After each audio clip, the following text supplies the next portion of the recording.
आज वचन है यीशु मसीह आ रहा है।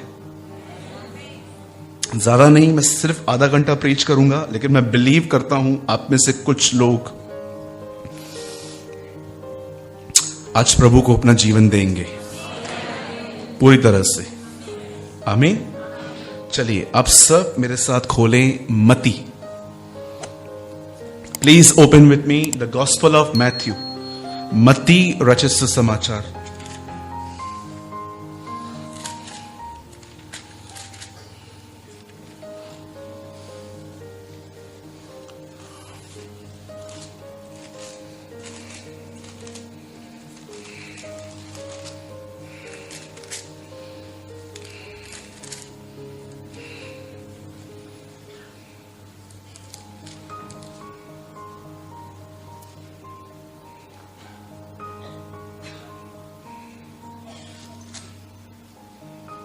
का 13।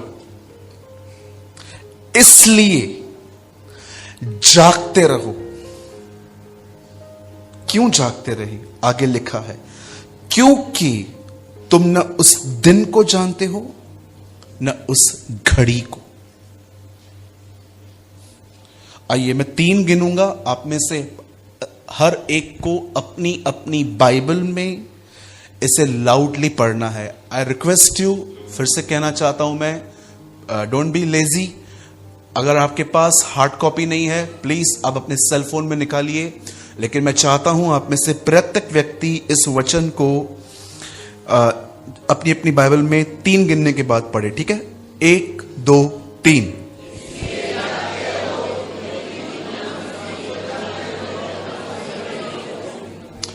ओके, अब मैं चाहता हूं आप सब सामने देखें, ध्यान दीजिए। हम और 1 साल प्रभु यीशु मसीह के आने के और करीब आ गए, है ना? और याद रखिएगा, नया साल किसी का जीवन नहीं बदलेगा, यीशु मसीह हर एक का जीवन बदलेगा। ये अच्छी बात है कि आप 1 साल में कुछ निर्णयों को बदलते हैं। ये प्रभु की भी मर्जी थी कि पृथ्वी सोलार का 1 साल 365 दिन में पूरा करे। ये अच्छी बात है, लेकिन मैं आप में से हर एक को कहना चाहता हूं 2022 ये इमेच्योरिटी है कि अगर आप सोचते हैं कि नया साल आपका जीवन बदलेगा। कितने लोग यहां पर गवाह हैं? हर 1 जन को हमने नए नए डिसीजंस लिए थे, जनवरी तक भी नहीं चलते, फैब तक भी नहीं चलते। कितने लोग विटनेस है मेरे? जीवन जीने के लिए हर दिन निर्णय लेने पड़ते। एक दिन का निर्णय 40-50 दिन चलता है, मैंने देखा है। फिर उसके बाद पहले एक दुष्ट आत्मा थी, अब 7 को लेके आए। हाँ, ठीक है। अब ध्यान दीजिए, एक बहुत ही ब्यूटीफुल क्वेश्चन रसूलों ने उससे पूछा था। एक बहुत ही खूबसूरत सवाल यीशु मसीह को चेलों ने पूछा। एक्चुअली इस एक लाइन में 2 सवाल हैं, एक नहीं है। बाइबल ऐसा बताती है कि सुलेमान ने एक मंदिर बनाया था। उस मंदिर को बनाने में उसे 7 साल लगे थे, पर अपना घर बनाने के लिए उसे 13 साल लगे थे। यह बात दर्शाती है कि प्रभु के मंदिर से अधिक उसने अपना घर बनाया था। आज बहुत सारे जो लोग हैं अपने घर में एयर कंडीशन, फ्रिज, एलईडी, बहुत सारी चीजें लाना चाहते हैं, पर ये जो खुदा का घर है ये उजाड़ पड़ा है, ये हम नहीं देख पाते। बाइबल बताती है सुलेमान ने प्रभु के लिए एक भवन बनाया। उस भवन को बनाने में उसे 7 साल लग गए। और मैं आपको बताना चाहता हूं, उस भवन का मटेरियल सुलेमान ने नहीं खरीदा था। आप आराम से पढ़िए, आपको पता चलेगा वो सारा मटेरियल दाऊद उसे जमा करके देके गया था। देवदार की लकड़ियां, सोना, चांदी, लोहे के किवाड़, ये सारी बातें आपको इतिहास में पढ़ने को मिल जाएंगी। लेकिन एक दिन जब इजराइल के लोग परमेश्वर के नजर में पाप करते गए, तब बाइबल बताती है कि जब एक राजा आया तो उसने उस मंदिर को तोड़ दिया। क्योंकि हर व्यक्ति जो इजराइल से बाहर था वो ये जानता था कि अगर ये लोग मंदिर में गए और इन्होंने प्रभु को दुहाई दी तो यहोवा हमसे लड़ेगा। इसीलिए वो इज़राइल में जब घुसते थे तो पहले मंदिर तोड़ते थे, दुआ का स्थान तोड़ते थे वो।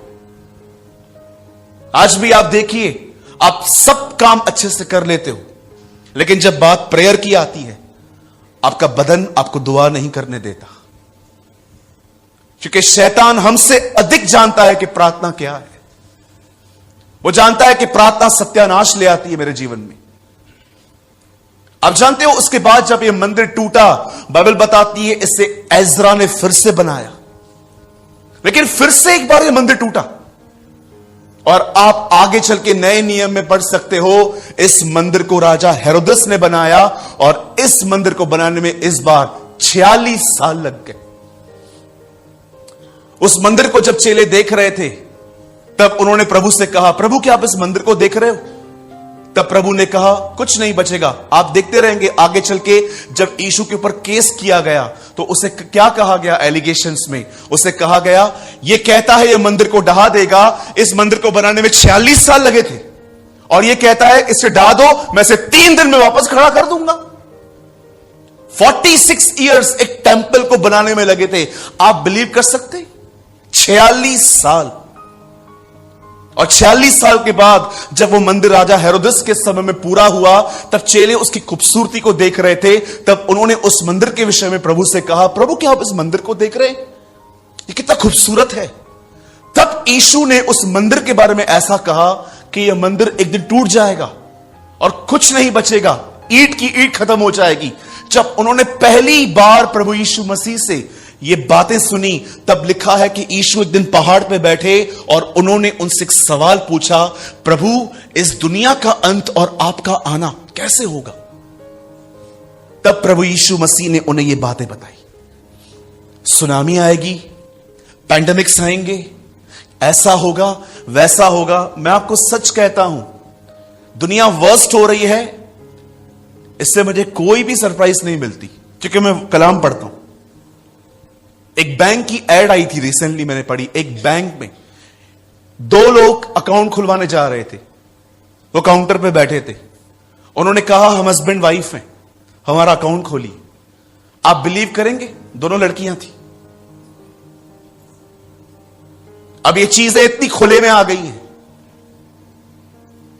पहले ये सारी बातें छुप छुप के होती थी, आज ये चीजें इतनी खुल खुल के होने लगी हैं। मैंने वो एड देखी यूट्यूब पे, 2 लड़कियां हस्बैंड वाइफ बोल के अपना अकाउंट खुलवा रही है। आप बिलीव कर सकते? इसी अंधेरी में 2 लड़कियों ने मैरिज की है। मैंने न्यूज में पढ़ा। मेरे भाइयों, मेरी बहनों, इसमें कोई बड़ी बात नहीं है कि दुनिया ऐसी बन रही है। मैं कोई प्रोफेसी नहीं करूंगा 2022 ग्लोरियस है, क्योंकि बाइबल के विरुद्ध बात करूंगा अगर मैं ऐसा कहता हूं। मैंने बहुत सारे लोगों को देखा है, आज के दिन कहते हैं ऐसा होगा वैसे होगा, पर बाइबल बताती है बुद्धिमानी से जीवन बिताओ, क्योंकि दिन बुरे हैं। दिन बुरे हैं। अगर आपको लगता है कि ये पैंडेमिक्स जाएंगे, ये जो नया आजकल वायरस आया हुआ है, ये बस, आपको पता है मसीहों के अंदर एक खतरनाक बात मैंने देखी, वो आज भी हालातों के बेहतर होने का इंतजार कर रहे हैं, पर वो तैयार नहीं हो रहे। वो सब ठीक होने वाला है, सब ठीक होने वाला है। आप वेट कर रहे हो, मैं नहीं कर रहा हूं।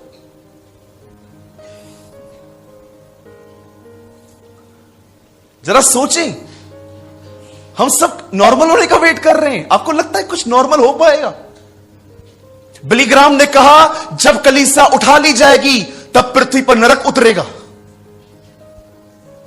वो 7 साल बिली ग्राहम ने अपनी किताब अनंत जीवन में लिखा कि कलीसिया उठाए जाने के बाद नरक पृथ्वी पर उतरेगा।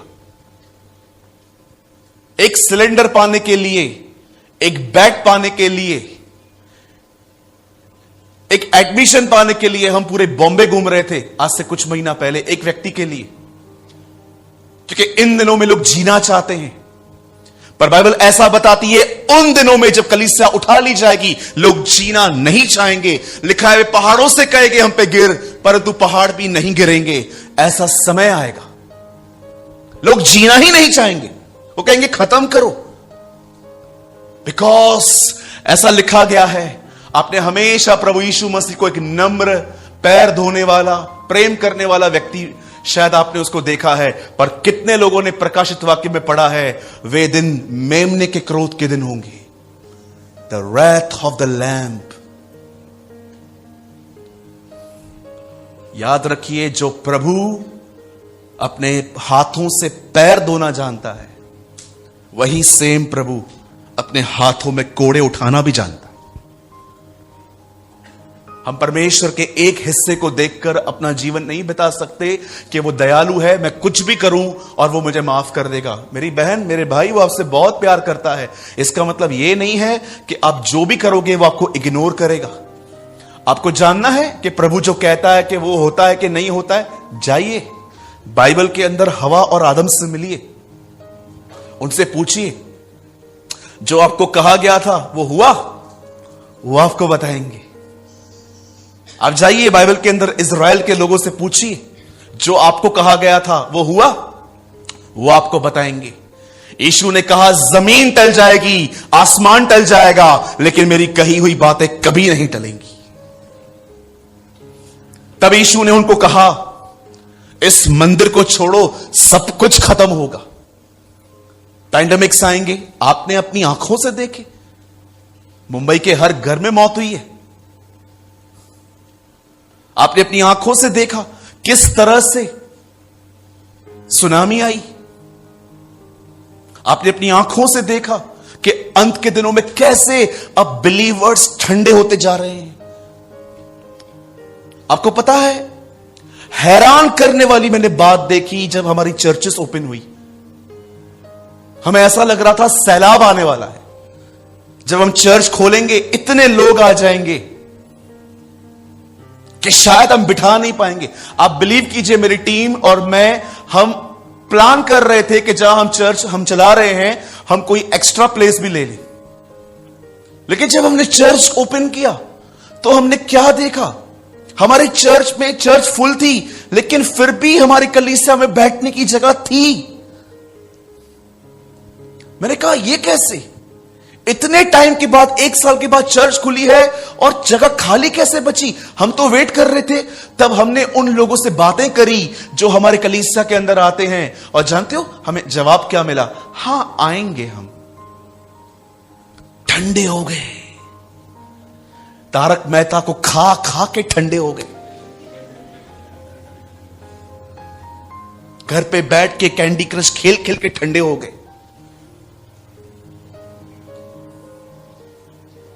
कितने लोग मेरी बात समझ पा रहे हैं?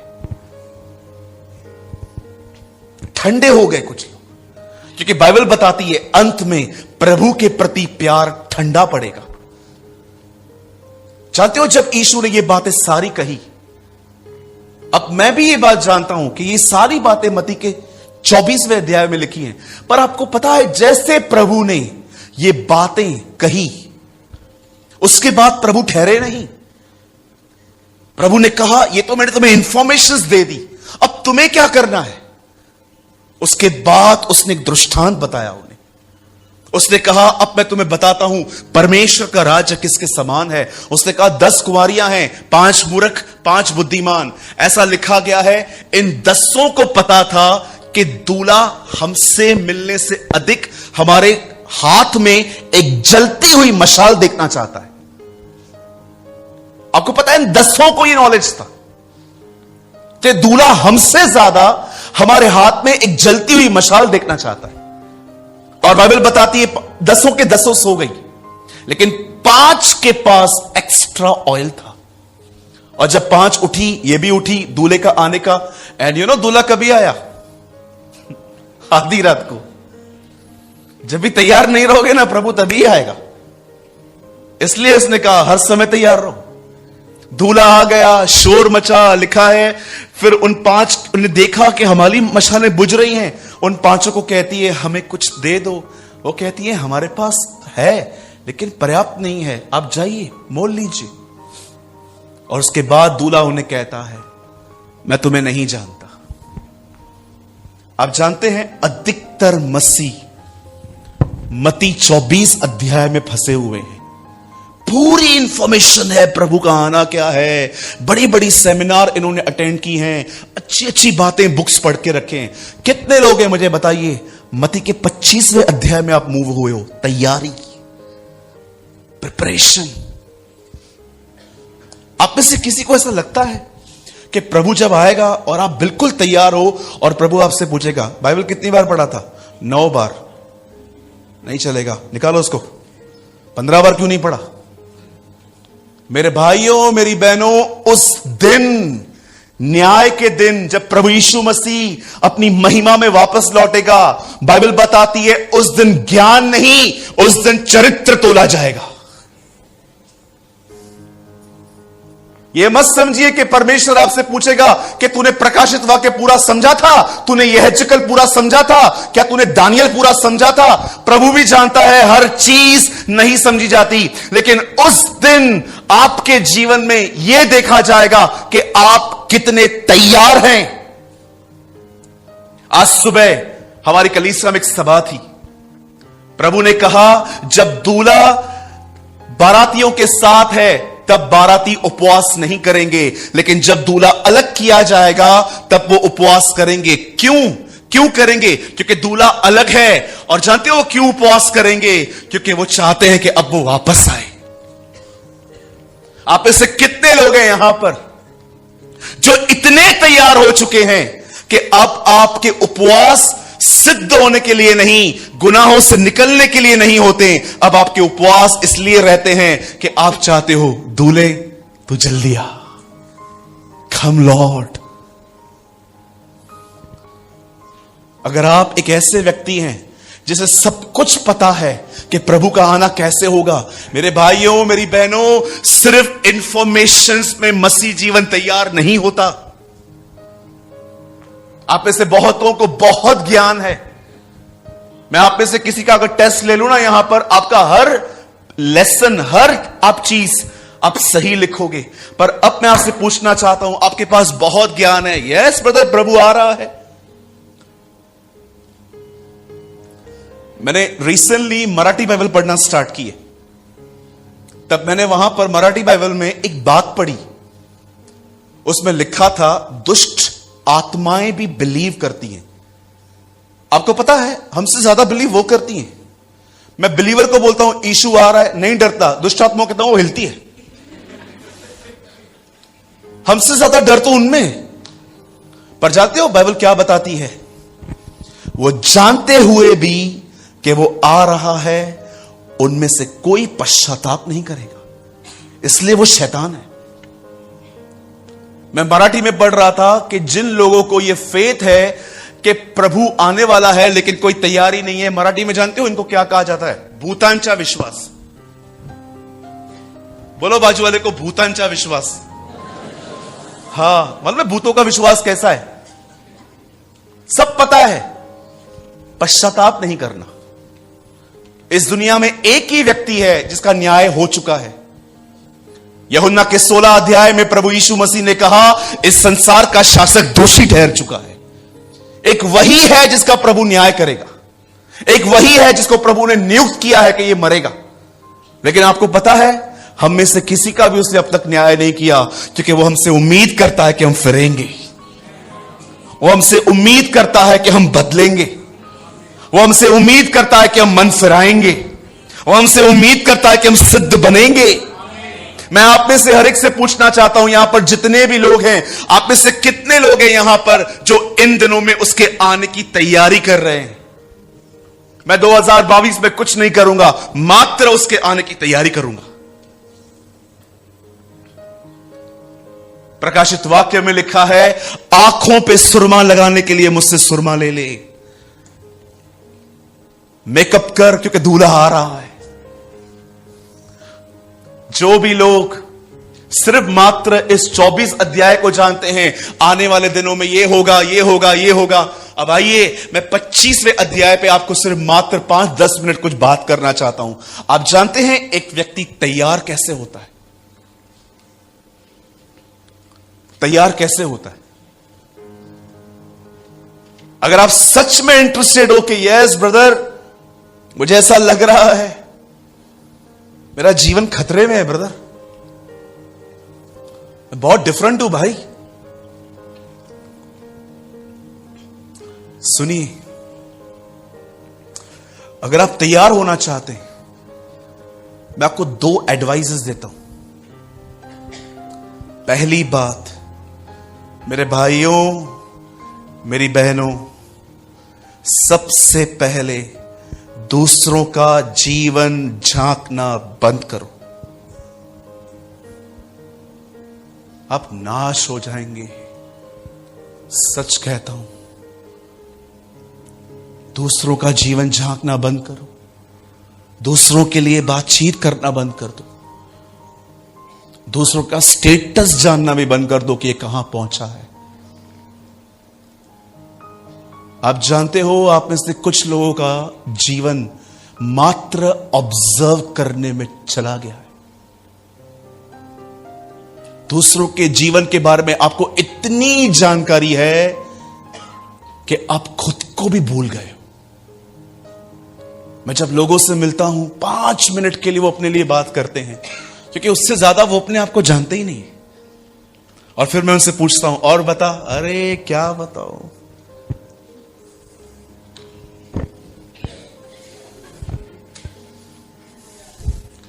सारी बातें यहां वहां की। मैं कभी कभी उनको सुन के हैरान हो जाता हूं, कुछ भी नहीं जानते ये खुद के लिए यार। ऐसे लोगों को सिर्फ सबोपदेशक की किताब ही पसंद आती है, क्योंकि सबोपदेशक में पूरी दुनिया की स्टडी है। सूर्य के नीचे क्या होता है, एक आदमी जन्म लेता है, मरता है, दुनिया चलती रहती है, सब व्यर्थ व्यर्थ व्यर्थ। कितनी इंफॉर्मेशन है हमें लोगों की। पेपर मैं भी पढ़ता हूं भाई, अंग्रेजी नहीं आती है मुझे ज्यादा, तोड़ तोड़ के पढ़ता हूं, सामने टैब खोल के रखता हूं, जो समझ में नहीं आता वहां से ट्रांसलेट करके पढ़ता हूं। मात्र इजराइल की खबर पढ़ने के लिए एनबीटी लेता हूं, क्योंकि मुझे पता है इजराइल क्लॉक है मेरा, वहीं से मुझे पता चलेगा प्रभु कैसे आएगा। कई बार टाइम्स ऑफ इंडिया पेपर लेता हूं सिर्फ इतना जानने के लिए, हेडलाइन। वो पूरा न्यूज़पेपर नहीं खाता, वो चौकड़ी भी भरनी है बैठ के। देखा है आपने, पूरा न्यूज़पेपर लोग अंदर डाल देते। मैं आपको सच बताना चाहता हूं, इन दिनों में जो आप न्यूज में पढ़ते हो, 80-90% चीजें फेक हैं, मात्र 10% चीजें ही शुद्ध हैं। आप जरा सोचें, आपको मैं होमवर्क देता हूं, अगर चाहिए तो आप घर जाके करिए। प्रभु यीशु मसीह ने कब कब लोगों को डांटा, बाइबल के अंदर वो सारे पैसेजेस निकालिए। जानते हो एक दिन क्या हुआ? मुर्दों में से जी उठने के बाद प्रभु यीशु मसीह पतरस से मिले, और पतरस उस समय 32 या 30 साल के अंदर था। प्रभु यीशु मसीह ने उसको कहा, सुन, तू जवान है, आज जहां चाहता है वहां जा सकता है तू, लेकिन तेरे लाइफ में एक सीजन ऐसी आएगी कि जब तू जहां जाना चाहेगा तू नहीं जा पाएगा। लोग तेरी कमर बांध के तुझे ले जाएंगे, तू भी अरेस्ट होगा और तू अपने हाथ फैलाएगा। प्रभु ने उससे कहा, तू क्रूस की मौत मरेगा। अब आप सोचिए, पतरस को उस टाइम पे क्या करना चाहिए? डरना चाहिए, दुआ करनी चाहिए, प्रभु मुझे अनुग्रह देना कि मैं ऐसा कर सकूं। आपको पता है उस समय भी, इतनी गंभीर बात में भी, उस समय भी जानते हो यूहन्ना सामने खड़ा था, और पतरस सब सुनने के बाद यह कहता है, अच्छा अब यह बता इसका क्या होगा। मैंने कहा, प्रभु ये आदमी खतरनाक है यार, इसका क्या होगा? इसको कैसे मारेगा? मैं तो समझा मैं क्रूस पे बनूंगा, इसको क्या कढ़ाई में डालेगा, तलेगा, इसको भजिया बनाएगा, इसका तू करेगा क्या? जानते हो प्रभु ने तब क्या कहा?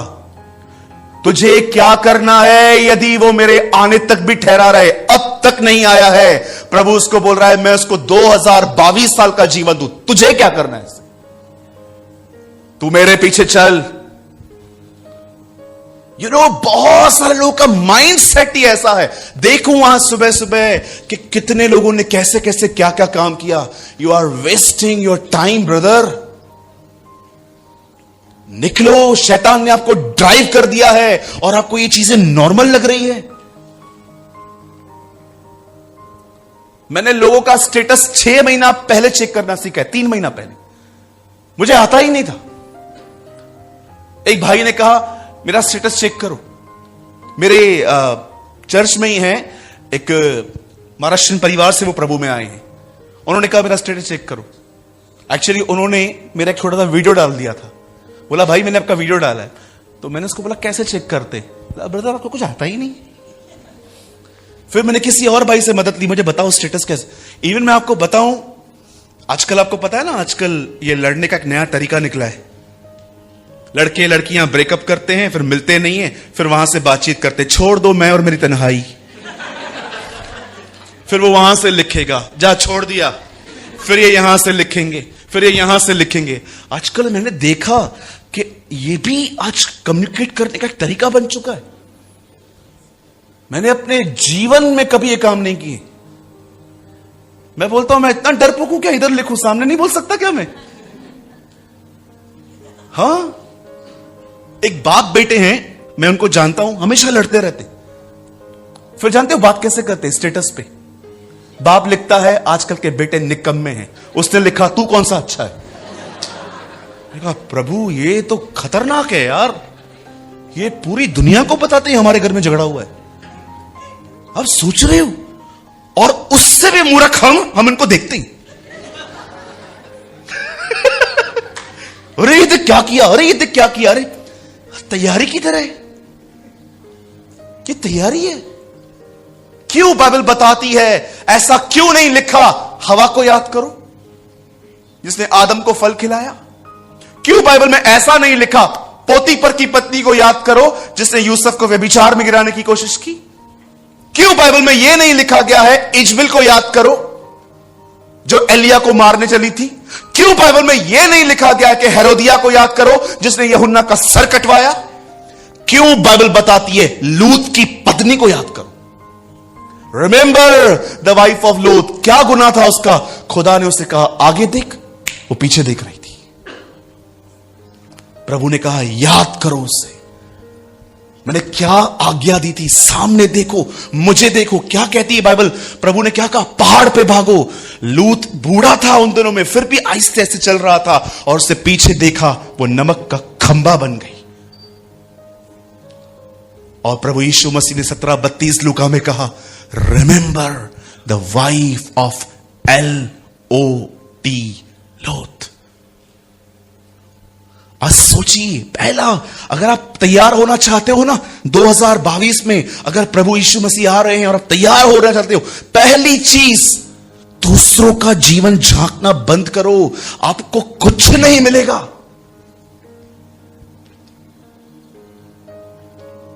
मैं जहां पर रहता था पहले, आप बिलीव कीजिए, मेरे पास में घर था।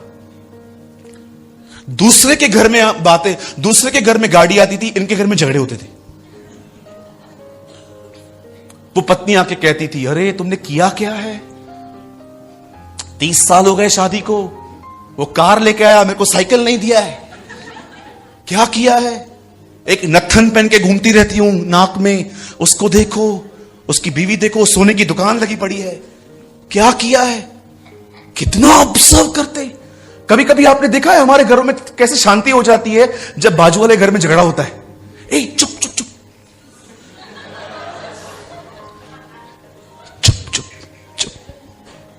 और कभी कभी कुछ लोग तो इतने फारिक हैं, इतने खाली हैं, चुप।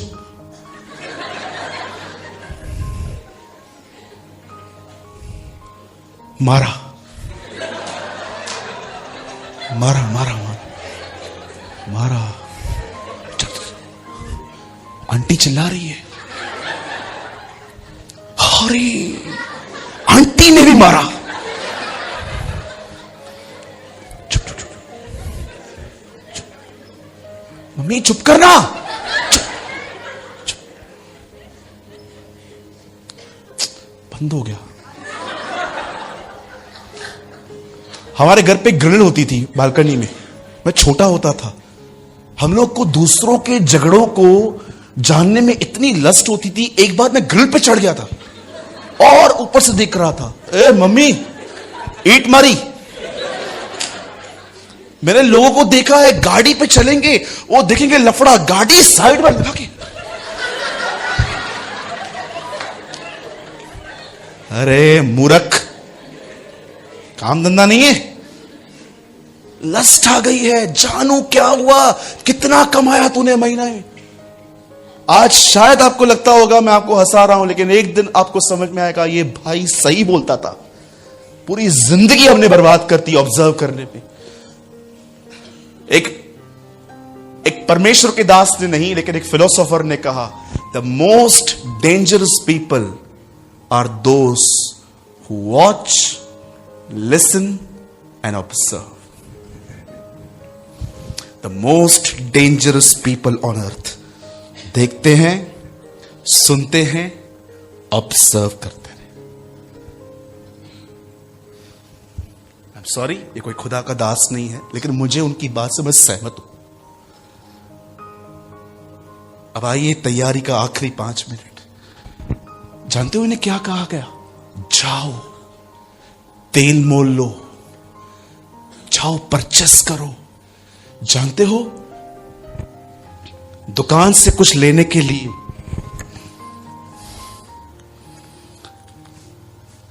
हमें इसकी जरूरत पड़ती है, 10 रुपए में, भाई ये दे, ये दे, ये दे। लेकिन याद रखो, स्वर्ग इस चीज को नहीं पहचानता। जानते हो खुदा से कोई चीज कैसे ली जाती है? इस तरह। ये कीमत है, ये कीमत है।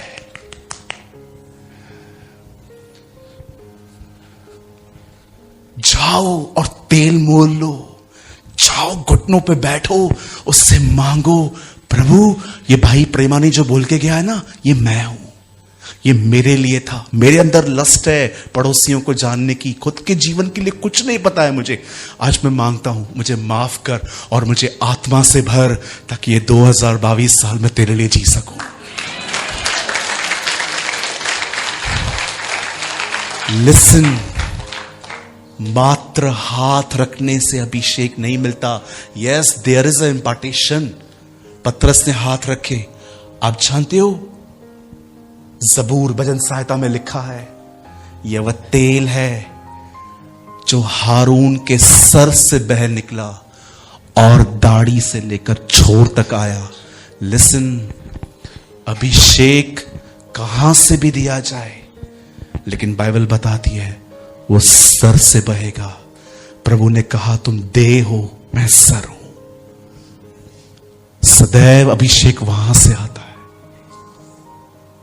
कितने लोगों ने यह वचन पढ़ा है, यूहन्ना बपतिस्मा दाता के कपड़े कैसे थे? ऊंट के जो बाल होते हैं ना, उन बालों को स्टिच कर कर के कोट पहनाया गया था। क्यों उसने ऐसी ड्रेस चूज की खुद के लिए? बिकॉज द बाइबल सेज उसके ऊपर एलिया का अभिषेक था। एलिया ऐसे कपड़े पहनता था। अगर एलिया का अभिषेक लोगों को एलिया की तरह बनाता है, तो यीशु का अभिषेक हमें यीशु की तरह बनाएगा।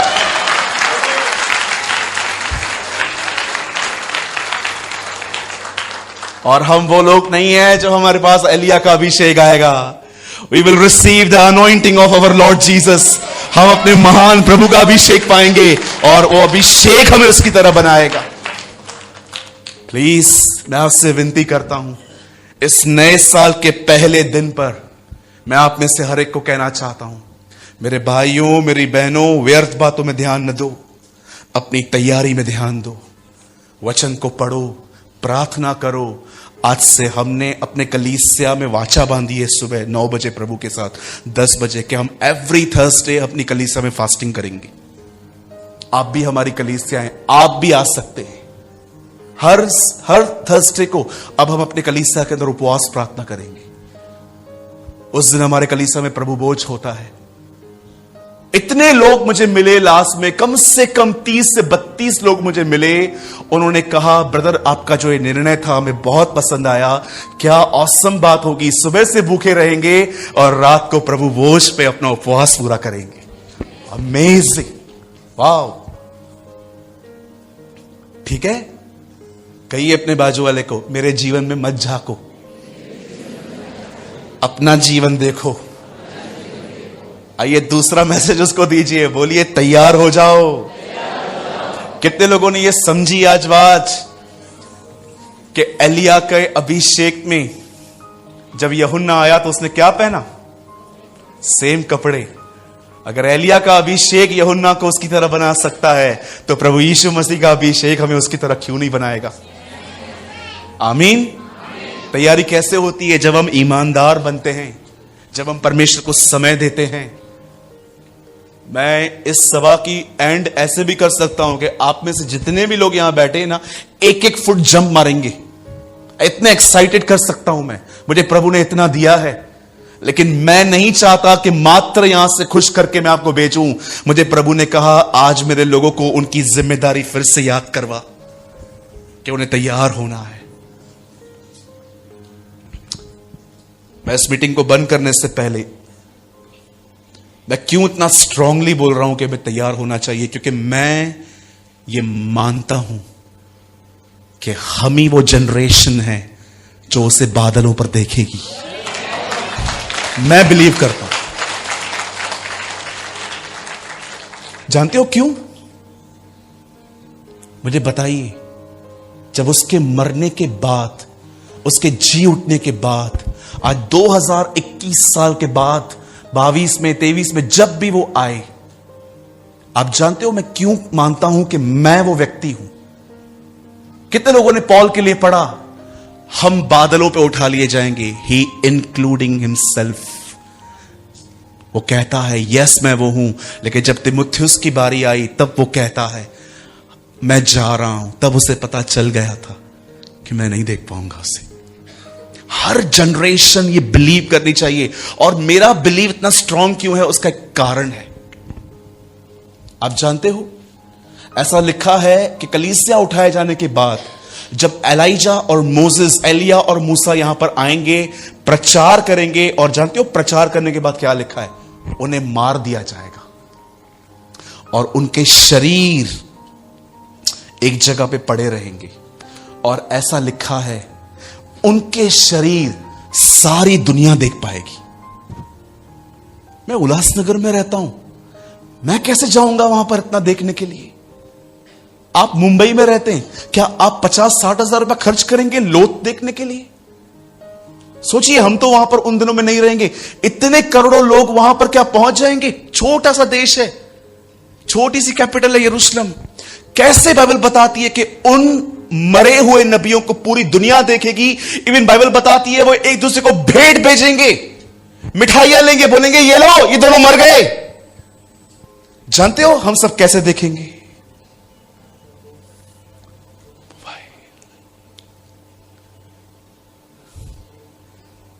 इसमें देखेंगे सब। इसलिए मैं बिलीव करता हूं हम वो जनरेशन है। आज से 100 साल पहले भी ये पॉसिबल नहीं था, लेकिन अब ये पॉसिबल हो गया है कि वहां का कैमरा हमें यहां सब दिखा सकता है।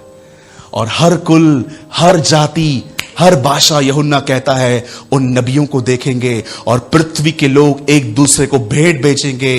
परंतु मैंने क्या देखा? तीसरे दिन उनके प्रभु ने उन्हें मुर्दों में से जिलाया। वे फिर से जी उठेंगे। Please be ready, our Lord is coming. हमारा प्रभु आ रहा है, तैयार हो जाइए। आइए, मैं चाहता हूं हम सब अपनी अपनी जगहों पे खड़े हो जाएं।